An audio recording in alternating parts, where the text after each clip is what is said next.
Hey everyone, welcome to episode 11 of TeikaTV. Today is December 28th, I believe, and we are live here in Boston. It is freezing cold, we just checked, 11 degrees for all of you wondering at home, with a wind chill of -8, so bundle up out there.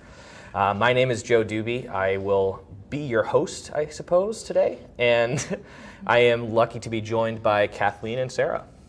You guys want to do a little quick introduction? Yeah, I work on the customer success team, work with hundreds of sellers, onboarding them onto our platform, but also just researching, sponsor product strategy and sort of talking to our product team and informing them a little bit too on, trends in the market.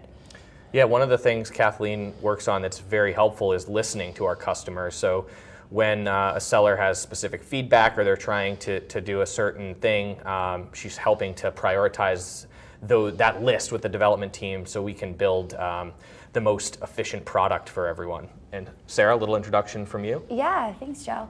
My name is Sarah. I'm a member of the customer success team. Like Kathleen, I do a lot of onboarding for sellers of kind of all ranges and sizes. I also do some management within Seller Central, campaign building. So when you guys talked about campaign structure last week, that really resonated with me as well. So I'm excited to talk about. Awesome. Yeah, great to have both of you guys here. So the objective of today is going to be to talk about all the different keyword match types in Amazon. So we'll get into the details a bit later, but we have broad, phrase, exact, and then on the negative side, we have negative phrase and negative exact keywords. So we're going to talk about what each of those mean, how to use them, and some successful strategies to move between all of those different match types. But first, I thought it would be fun to talk a little bit about some of the news that we've seen come out over the last week. Amazon just released a press release on the 26th, and there was a ton of fun facts in there. I don't know if you guys were able to read it. I know I sent it out to the office earlier today, so I thought it would be fun. And thank you to all of those who are joining. What we want to do is, drop in a comment and a like. Let us know where you're joining us from, and let us know if you have any comments along the way. We want to keep this interactive, so as questions come up, please do write in the comments section. I'll keep an eye on it. I'll interrupt you if we get any good ones. Perfect. Thank you. So in the press release, Amazon claimed to have its biggest holiday ever, and it's no surprise really what their top selling products were. So if you're going to Amazon.com on a regular basis, you can see they really are pushing the Amazon products, the Alexa, the Echo Dot, all of that type of those Amazon voice type of products. Yeah, for sure. So it was no surprise to see the Echo Dot and the Fire TV Stick be the #1 and #2 sellers for Amazon over the holiday shopping time. But then there were some fun things around the Alexa and what people were interacting with it when they were home for the holidays. So what do you guys think the most requested drinks were? It says they helped mix tens of thousands of cocktails this holiday season. What do you think was on that list? Well, I made some peppermint martinis, so I'm going to say delicious. that was a really good choice for the holidays. What's in a peppermint martini? There's peppermint schnapps, Nice. and then vanilla vodka and like cream liqueur or something. Very I forget, nice. but it was really good. Sounds good.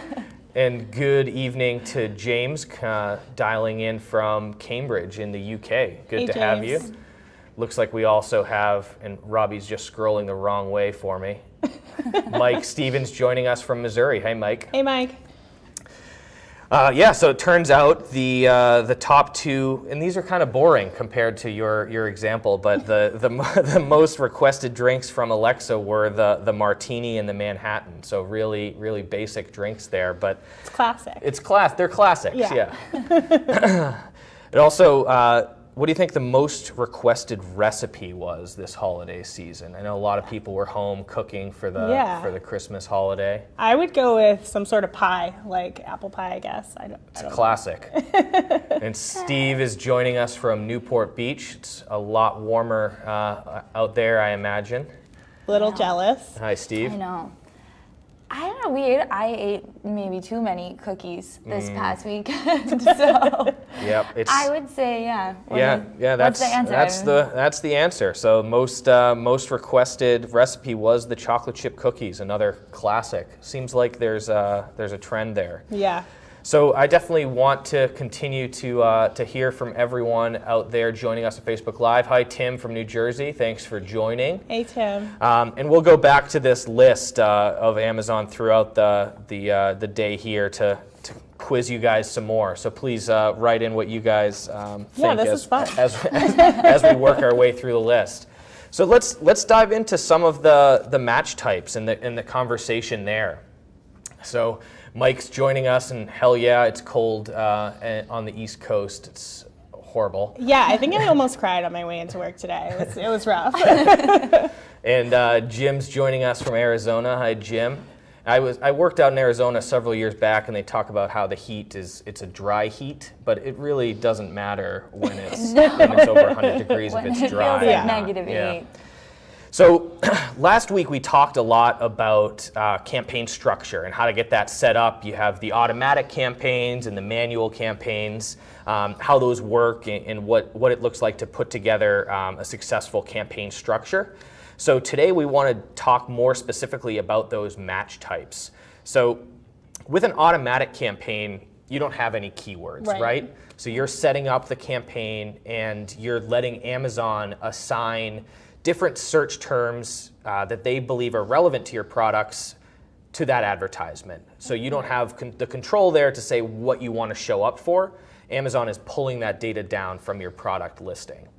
So what is the difference, Kathleen, between a search term, which we'll talk a lot about, and a keyword? Yeah, so the search term is actually the term that the customer is typing in to search for your product, and a keyword is something that you've put into your campaign. But a keyword, if it's broader phrase, could map to dozens to hundreds of different search terms.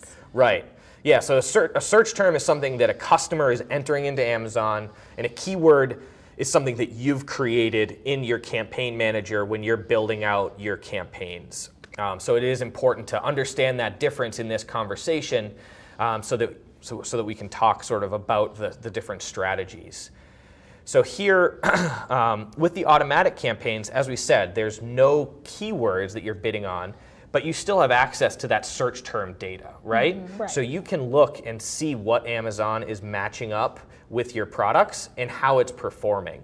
So when you're looking at the search term data from an automatic campaign, what are you looking for, Sarah? Yeah, I mean, you definitely want to be looking at conversions, clicks. You also, I mean, if it's a new product launch, you're more so also interested in just impressions in general, because you can be using some of that data to add into your listings. Right. And do you don't pay for impressions, do you? No, you do not. You're only going to be paying for those clicks. Got it. So you're going to want to look at cost per click will be included. So those search term reports definitely aren't pretty to download, but they're filled with a lot of really useful information that you want to make sure you're taking into account. They're also going to show you, and we'll get into this later, those keywords, I guess, that you're spending money on that haven't generated any sales for you. So that's another kind of metric that you'll want to take into account. Right. And Happy New Year to you as well, Tony. He's not having any martinis. Oh, bummer. And Steve's been here 29 years. Oh, wow.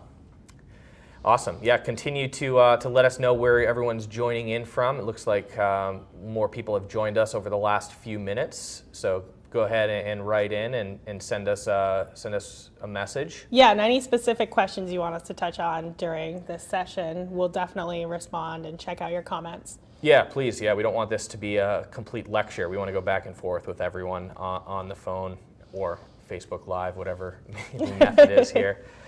So with that automatic, you have the search terms. You're looking at that data, seeing where Amazon is matching you. And when you find that those search terms that are working well for you, meaning that it has a decent click-through rate, and then from those clicks you're actually generating sales, what's typically the next step, and what are you looking to do with that successful search term? Yeah, so what you're looking to do with that search term once you've discovered the ones that are successful is move them over to a manual campaign so you can control the bid at the keyword level. Right. So you want to get more targeted. So you might move it over as a broad match or a phrase match to start. Right. So yeah, that's an important piece is with the automatic campaign, you're giving Amazon the control to match your product to different search terms, but you only have a single bid for that entire ad group, right? So if something's working well on the automatic campaign, a specific search term's really performing well, you can't decide to bid that up in an automatic campaign because there is no bidding, because there are no keywords. So exactly to Kathleen's point, if you take that successful search term and create it as a keyword in a manual campaign, you then have the power to bid that up or down at that keyword level, right? So if something's working well for you, you're going to want to have a higher bid on it because it's converting from click into a sale at a higher rate. So you can afford to pay more per click because it's yielding more sales. Right. And so I've gotten some different strategies I've heard talking to people where they might want to do just using broad keywords for discovery rather than the auto campaigns. I know my opinion on that. What do you think about that strategy? Yeah, that's something I know you've brought up before that the customers and sellers have asked is, why do I use automatic campaigns? But in addition to that search term discovery, it's the only way to show up on a competitor's product page. Right, that's what I always say too. So when you're scrolling through a product page and you scroll down, you'll see sponsored products related to this item. And the only way to get that placement is through an automatic campaign. And you'll see that come through on the search term report as an ASIN. So you'll see an ASIN, you'll say, are people really typing that ASIN into the search bar? Well, not really. That ASIN comes from where you're being placed on a competitor ASIN. But you're not allowed to, or Amazon doesn't currently support a negation of that ASIN, and we'll talk more about negative keywords momentarily, and you can't manually target a competitor ASIN. So the only way to show up on those competitor pages is through automatic campaigns. Right, and then on top of that, I would also say people just view automatic campaigns as wasteful. Sometimes they're efficient, sometimes they can be a little wasteful, but if you're keeping an eye on it and optimizing it and using negative keywords, again, which we'll talk about later, then they don't have to be. Right. It looks like we got a question in from Jeremy. What's a good page conversion percentage? For example, what percentage of people that hit your page should buy the product? Let's say a $10 to $20 product. So there's definitely a correlation between price and conversion. You'll see those lower priced items have a higher conversion rate. The typical conversion rate that we see across all of our sellers ranges from the low teens, say 12% or so, up to around 20%. If your conversion is in the single digits and you're selling a very cheap product, you may want to look into other things to optimize your product page, and maybe you have opportunities to get better imageries or you need more reviews. But yeah, typically we want to see a conversion rate for an item in that price range somewhere around 15% from conversions to from views or clicks to conversions. Yeah, so do you think with sponsored products you're improving your conversion rate rather than like overall? Yeah, and it's interesting because you'll want to sort of balance driving traffic to your page versus getting additional sales, because you don't want to be necessarily pushing a ton of traffic if they're not checking out. So if it's not a relevant term or it doesn't seem to be working for you, you don't want to be paying for those clicks if they're not checking out. Yeah, something that I run into a lot is sellers have these keywords that are the high volume, like their main keyword is what a lot of people call it, and they want to pay a bunch of money for that keyword even when it's not converting. But couldn't that be damaging to your rank because you're not converting, you're hurting your conversion rate? Right, and it's not a good sign for in terms of what Amazon is looking when they're looking to rank your product. If you're getting views with no conversions, that's not helpful to your listing. Looks like there's some other questions coming in from Penny. What platform would you recommend to find the most profitable keyword for new items? We always recommend using the actual data from Amazon. So if you're using any sort of keyword generation tool, that's just going to be a best guess. You can certainly start with a handful of keywords that are highly relevant to your product and fairly basic and straightforward, but the real key here is to look at what actually works from Amazon and what people are actually entering into the Amazon search bar to end up on your product page. Yeah. I think that the thing that she said here that's important too is profitable. Right. So you're looking for profitable keywords, not just the highest volume keywords, which a lot of those tools, if you use just to find keywords, are going to give you the ones with a lot of volume, which may not be profitable. We got a question from Mike a little while ago. If we make changes in the Amazon back office, will your software pick that up? Yes, so if you're a Sponsored Products Optimizer customer, we're connected directly to your Amazon account. So any changes that you're making to your campaigns or keywords, that gets synced automatically each night to our Sponsored Products Optimizer. It looks like James has a lengthy question here. Is it fair to expect that at the beginning of a new campaign that the initial automatic keyword identifier campaign before the manual campaign will be unlikely to meet the target ACOS because you have broad terms that are expensive? I guess as you refine into a manual campaign with exact terms, then the expenditure will decrease and it'll be easier for the Sponsored Products Optimizer to meet the target ACOS. Yeah, James, I think that's absolutely correct. You're viewing that initial investment not just to be extremely profitable for you, but to invest in data to see what works and be constantly refining and moving that budget eventually from maybe a majority of automatic campaigns at the beginning more towards those manual campaigns as you get more mature and have more of a context around what works and what doesn't work. Yeah, at what point do you feel like you start to shift that budget? Because I know starting off, I'll create an automatic and a manual. I want them to have the same exact budget. Most of that spend comes from the auto. Right. But as I start to transition keywords, how long do you think it really takes, or it just depend on how much traffic? Yeah, I mean, traffic is huge. I tend not to say, oh, it's 1 week or 2 weeks or a month, because it's completely dependent on, if you have millions of impressions within a couple days, then you don't need to continue to run for months at a time. It depends on the amount of traffic that you're getting and when that significance comes into play. But I never really say turn off the automatic completely because of the examples we were talking about earlier. It's the only way to show up on those competitor product pages, and it will continue to generate new ideas. But you'll see as you create more and more manual keywords that budget will shift towards the manual side. Looks like Tony wrote in, currently ACOS averaging 20%. What should I do next to increase sales without raising cost percentage? So I think we're going to talk through some strategies, exactly that, of helping to make more efficient campaigns. And Steve wrote in, we have 3 cushions in 4 sizes. What should we run campaigns for each size to get more exposure? Yeah, you can certainly set up campaigns to be one product at a time. That gives you the most control, but obviously it's the most costly in terms of maintaining. But if you are willing to commit that time and energy into managing those campaigns, by having each one have its own campaign, you'll have its own budget, you'll be able to set its own target and make those changes at the single product level. Question in from Juan. We're starting out with SP using an automatic targeting campaign. What's a good daily budget and bid for products in the $20 to $30 range, about $80 plus?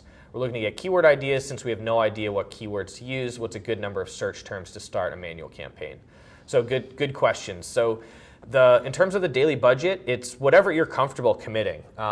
You may want to start off small in the $20 to $30 range per day, just to limit your exposure if you find that after several days and weeks you're not getting any conversions.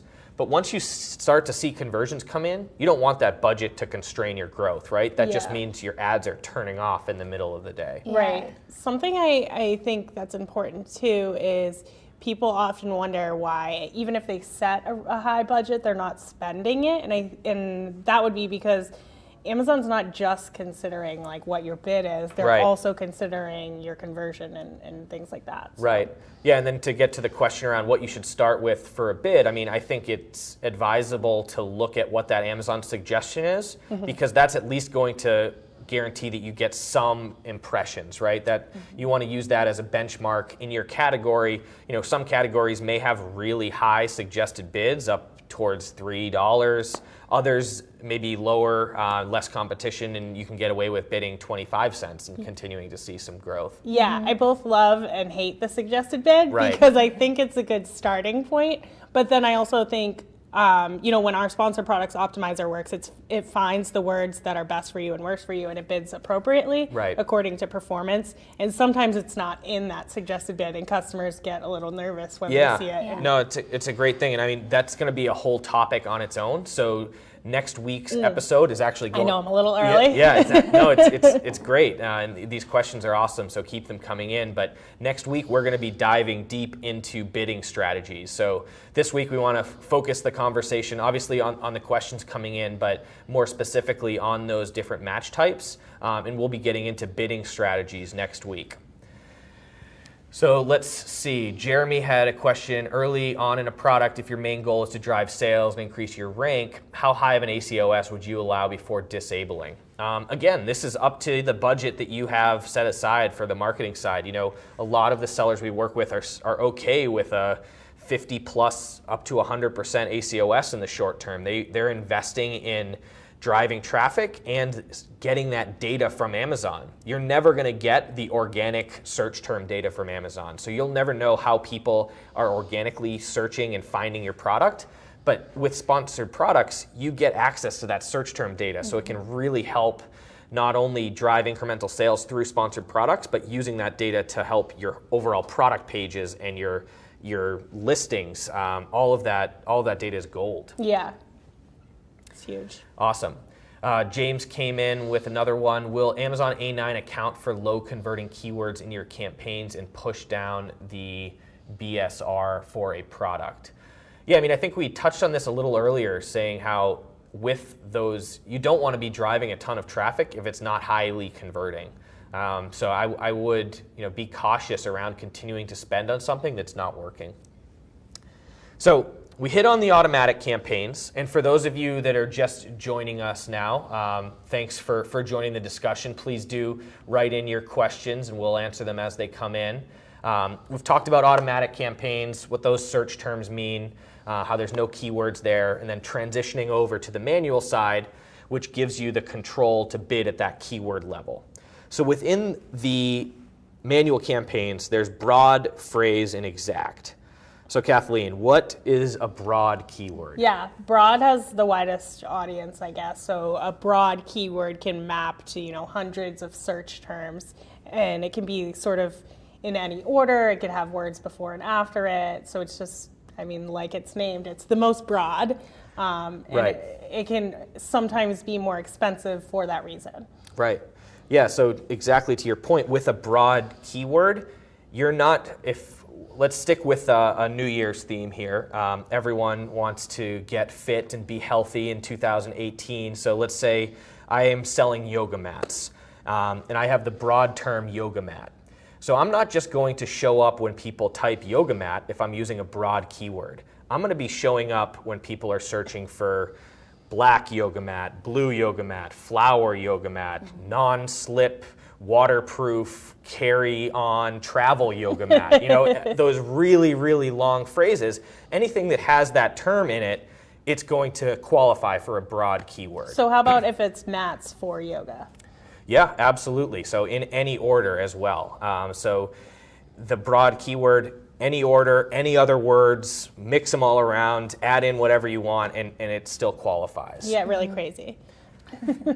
So we'll go to phrase next, but let's answer a question coming in from Karen.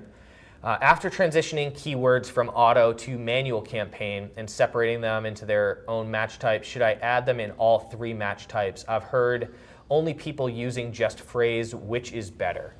So there's no, it's hard to say, okay, this is better for everyone because Right. It's not a one size fits all. We recommend testing and seeing what works and doing more of what works and less of what doesn't. So I think you absolutely can have each keyword in each match type and see which one delivers the most results.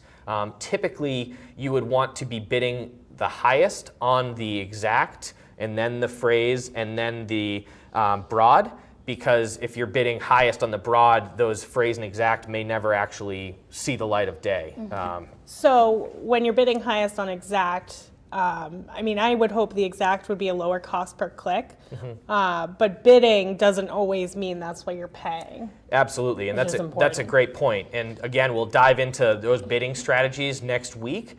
But one thing to think about is what we see typically is that customers or sellers are paying about 60% of their max bid for their actual cost per click. So meaning if you have $1 as your max bid, you're very rarely going to actually pay one full dollar. You end up paying something in the ballpark of 60 cents on average. So we have broad, and then we have phrase. So what is the difference there? What's a phrase keyword? Yeah, so the phrase one, it's going to have to be yoga mat in that order. Right, so it's that string. If you have yoga mat, it's that string exactly with anything before or after. So that's what the phrase is what that keyword is. So it doesn't, you can't switch the order, you can't put anything between them. It's anything before or after that string.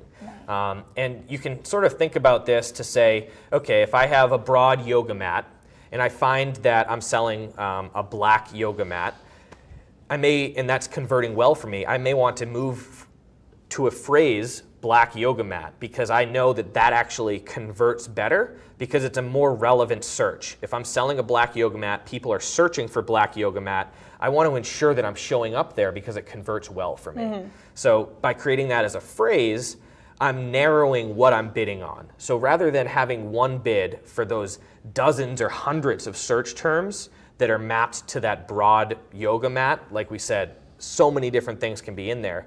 By narrowing that down to a phrase, it's going to be anything black yoga mat with anything before or after. So it's a lot more constrained, and you can have more control on the bid there. Yeah, and then you can find more specific black yoga mat terms too. Exactly. So the sort of advantage of not going directly to exact is that you're leaving it open to get more data to say, oh, black yoga mat for kids or travel. You'll continue to get those search terms that are mapped to that phrase that you can then refine even further and get to that long list of exact that are going to be your best performers. Yeah, I got a good question. Lior was asking if in the broad type, if you use 2 words, does Amazon show my product for users who type one of those words? Yeah, I think so. I mean, it's any of those words in any order. It doesn't have to be both of those words. Cool. And we have a question from James came in. Does Sponsored Products Optimizer suggest keywords in manual campaigns to make negatives? Yeah, and that's a great question. So what the Sponsored Products Optimizer will do, and for those of you who are joining us who aren't yet using the Sponsored Products Optimizer, please check out Teikametrics.com. You can sign up for a free 30-day trial. One of these lovely ladies would most likely be helping to onboard you and support you via the expert chat. So we'd love to hear from you that way. But great question. Yeah, I mean, we hear a lot of sellers maybe using negatives only on the automatic side of things, but there's a huge opportunity to continue to look for opportunities to negate out specific search terms from manual campaigns. So an example you can think about is you may have that broad term yoga mat. And if you're selling that black yoga mat, you may not want to show up for something that someone's searching for a yellow yoga mat.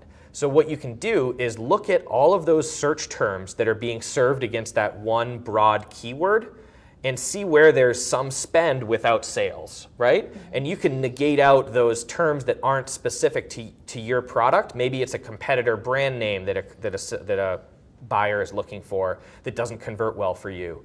And by negating out those search terms and using negative keywords on your broad manual campaigns, you can actually improve the overall performance of that broad keyword. Yeah. So think about what you're willing to bid on that broad keyword. You'll be able to improve that performance and bid more if you cut out some of the fat of those search terms that are being mapped against that broad keyword. Yeah, definitely. So I think relevance is key when you're looking for those. Right. I just got another question in. We got one from Tony here. My product name is Hot Flash Eliminator. Because the product name is essentially the term that is often used to find products in the category, should I treat Hot Flash Eliminator as a negative keyword to avoid charges for the clicks? Will such an action be damaging to sales? So good question. I always encourage sellers to continue to bid on their brand or what their products are, because if you're not doing it, your competitors could be, right? And it never hurts to have additional space on that page on Amazon, right? If you have more real estate on that search page when someone types in Hot Flash Eliminator and you're showing up in the paid section, the organic, and maybe the paid on the right side, you're just more likely to get that click and that purchase from that customer. And typically, if it's a product-specific term in your brand name, those clicks are usually less expensive than broad terms. So you're paying less for those terms. But I always encourage you, if you're not showing up there, your competitors could be. So I think it makes sense. I think something that's interesting about that too is like with old school advertising, say it was like a TV commercial, if you don't pay for that spot in a TV commercial, it's not your direct competitor that's going to get it. And in this case, it is. Right. Because it's relevant keywords. Yeah, great point. And that comes back to what we talked about earlier, where you're not paying for impressions. So if you can show up for an ad and be the #1 organic listing, they're just going to see you more, and you might not necessarily pay for that unless they specifically click on it. Right. No, great points. So thanks everyone who's just joined in. We've been we played a little trivia earlier, a little Amazon trivia, so I want to circle back to that and go through some of these facts that Amazon published earlier this week around the holiday season. So we talked about those most requested drinks and recipes. So interesting one. I think you guys will get this. So what does everyone think that the most purchased movie over the holidays was? So write in the comments what you guys think the most requested and most purchased movie on the digital entertainment side of Amazon was. Let's see if you guys will. I don't know if anyone out there has been cheating and reading the press release, but let us know what you think that most purchased movie was over the holidays through Amazon. We'll give it a few minutes and come back to that. And then, so we'll let people write in what they think that most requested movie was. I have some ideas. I mean, I think I would narrow it down to 3 or 4, but I think it makes sense what came in #1. A little generous. I got one. You got one? It's my favorite one, Yeah, so okay. I'm All right. hoping that's the one. Mike thinks it's the Green Mile. Ooh, Mike, no. not close. Star Wars. That may be the most watched in theaters, but it wasn't the most purchased digitally for the holiday I can see season. where like people would be catching up on like before you True, go see the true. new one. Yeah, binging on on all of them beforehand. Star Wars Episode 6, not quite. A lot of Star Wars guesses. Home Alone. Phil, that was my #2. I thought that could have been it, but it turns out it was actually Elf? It was Elf. I I was going to say A Christmas Story, but then I don't know why you would ever pay to watch it. It's on TV all the time.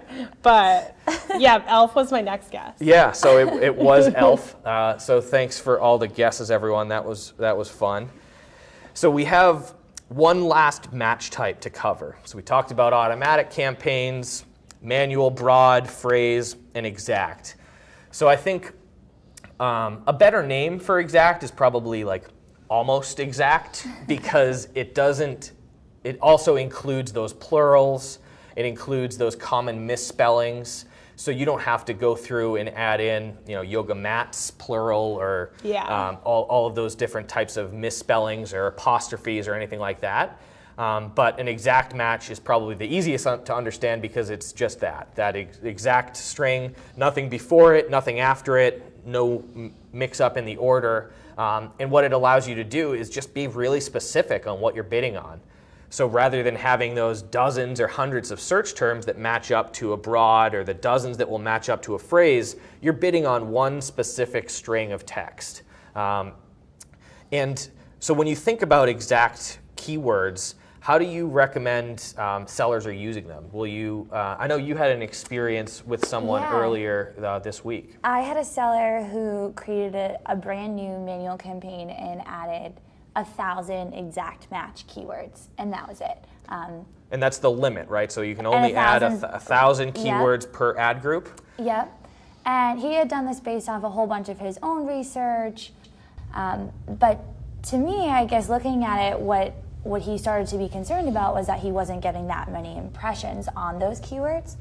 And then the reasoning for that was really that someone has to type, your customer has to type in that exact string of text, as you said, right, in order to get impressions on that keyword. So you're limiting yourself there in predicting essentially what's going on in the minds of the people who are buying your products, when you could just be using more general, like the phrase, broad, and even automatic campaigns, and allow that information to be handed straight to you.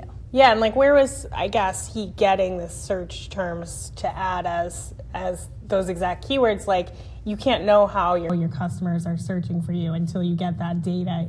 You have unintentional bias if you're just picking keywords that you think are relevant and putting them in there. And I mean, you have to think that things are always changing too. So if you only did that, but you didn't include maybe holiday gift idea as one of those keywords. I mean, right now, if you're selling something that could be a gift, or in the past couple of weeks, and that wasn't included as one of those, your product's not going to show up for that. So you could potentially be missing out on sales.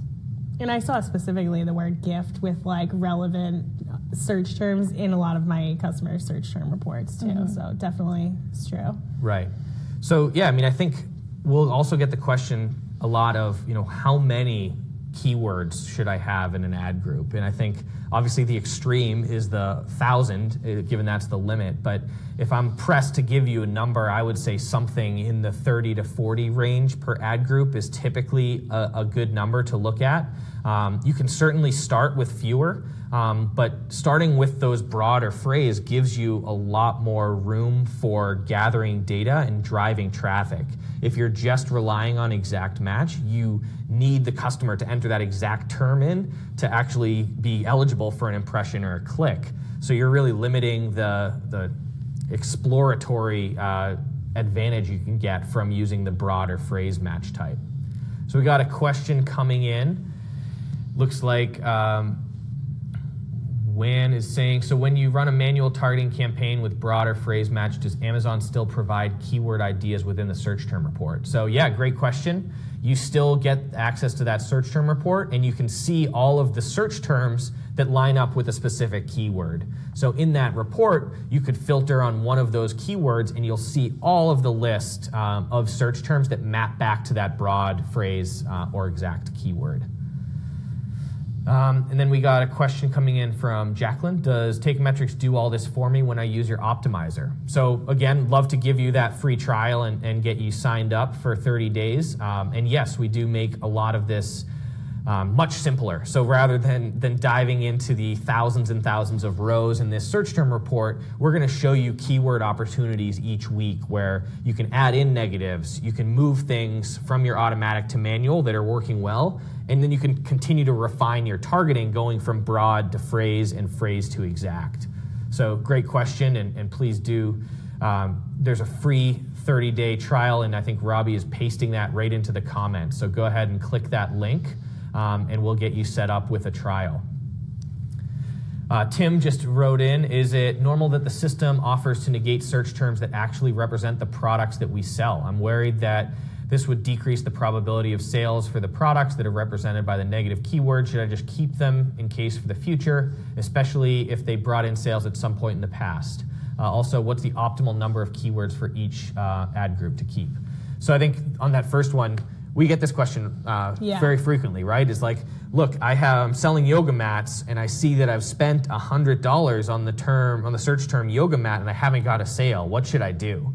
And it sort of goes back to the business to say, well, if this is a highly relevant product, maybe there's other reasons, a highly relevant search term or keyword, maybe there's another reason why you're not getting that conversion. If the search term is your product and you're driving traffic and you've gotten dozens or hundreds of clicks and no one's checked out, what's the reason for that?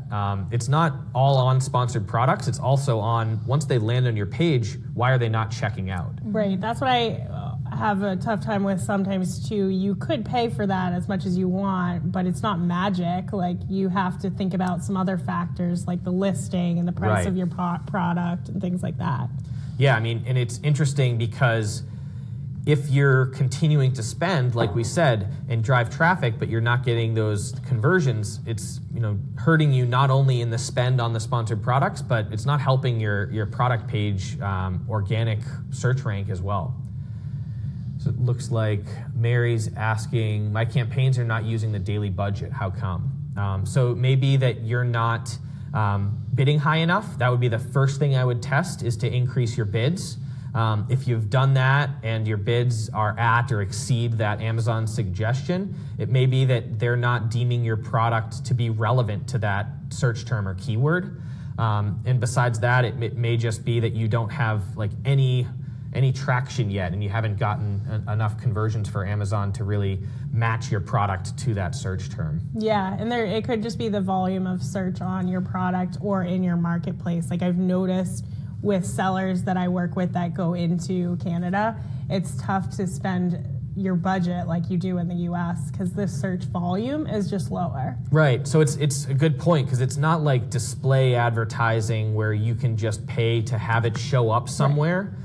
You actually can't create the demand, right? You are relying on everyone to type into the search bar a relative search. So if the search volume's not there, you can't spend no matter what your bids or your budget are. Looks like there's a few more questions coming in as well. I think a lot of the questions people want to know, well, a few I've noticed, people want to know the ideal number of keywords. I know you mentioned like what to start with. Yeah. And I've heard rumors from you know, sellers and different like forums and stuff where people think like too many keywords is bad and there's like an optimal keyword amount. What do you think about that? Yeah, I don't think it's bad. I don't think it can hurt you. I know there's definitely conspiracy theories out there around if you have over a certain number of keywords that it's detrimental. Mm-hmm. I don't buy into that. I haven't seen any data to actually support that. But what I would say is that with hundreds and hundreds of keywords, it's going to be really hard for you to be generating actual data on a vast majority of them, right? I sort of go back to that 80-20 rule, is that a majority of your sales are going to come from a smaller list of keywords. So I would focus more on the quality and actually looking at the data rather than the quantity and just trying to blast in as many keywords as possible, because that's really not where we see the most success. We see it on sellers who are focusing on the data and actually using those keywords that work, not just having hundreds and hundreds of keywords. Yeah. So it looks like there continue to be some questions coming in. We definitely want to get to all these, so we will be following up, but we are at just about 40 or so minutes. So we are going to wrap up this week. We want to thank everyone for joining us. It's been a great discussion on match types. So please do tune in next week. We'll dive deeper into bidding strategies. So all those questions around what should I bid, we'll be answering those and talking through different strategies for success. Yeah. So Kathleen, Sarah, thank you. Yeah, thanks. Thanks, guys.